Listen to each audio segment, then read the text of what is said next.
بسم الله الرحمن الرحيم ومركز شركة نساء سوفت وير مع محمد كريم. إن 10 كلمة لحد نفجرها ما أنت 10 كلمة لحد نسوق قردونا وإمبورت ميديا إنتو كليب. إنه إمبورت ميديا إنتو كليب إنه كل أبنه. المركز نروحها كليبها 10 كلمة عشان كوري سام في الأيام تسمى نروحها يسوي كليبينج أيوة. كنا هو كليبينج لكن إنه يوجانا محي وحيبقى إمبورت ميديا وحيبقى السوق الكراية المركز لو وصل درسان كراية نوع أيين. هذا editor ads editorka waxaa lagu dari karayaa the import media file into a clipping ayaa loogu soo dari karayaa hadaba you can import soo kale waxaad import garan karaysaa the following file inspiration halkan de marka aynu ku xusay ee projectyada video file import garan karaysaa waa compreg waxaa iskala kamtaa sida AVI-ga MP4-ka MPG-ga MBEG-ga WMV-ga Move-ka and Swift-ka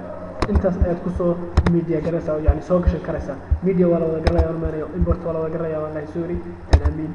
kadib xalanaysa import kadib faylasha type ku soo geliyo noocaayeen soo hadda kan kala de waa uu ku yaala warqada uu ugu yaala waa kan hadaan ku tuso halkan waa ku yaala waa maxay waa SWF soma hadaan kan imaado waxa la yiraahdaa SWF waad ku soo darsan karaysaa awood wad leedahay aad ugu soo darsato sidoo kale image-da filter ku soo dari kartaa iyaguna noocaas ay noqonayaan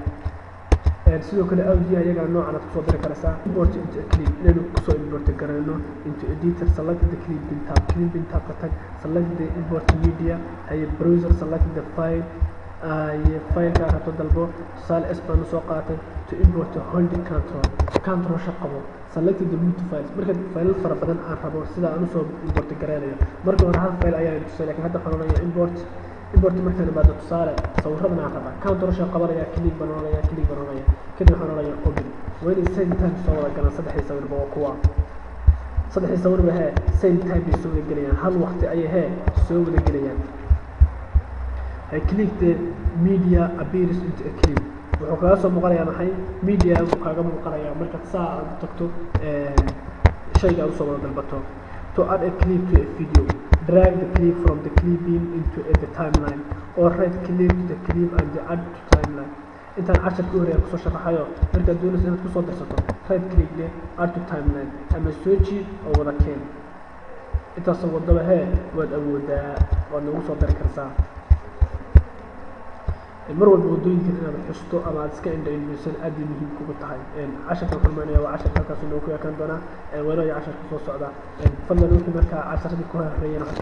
website-ka shashada kaga muuqda ayaad ka dooran karaysaa ka heli karaysaa aad booqan karaysaa wixii markaa su-aal qorsan waxay usoo gelaysaa Facebook gaarka walaashaanada kaga muuqda. Wasalaamu calaykum waraxmatullaahi wabarakaatuh.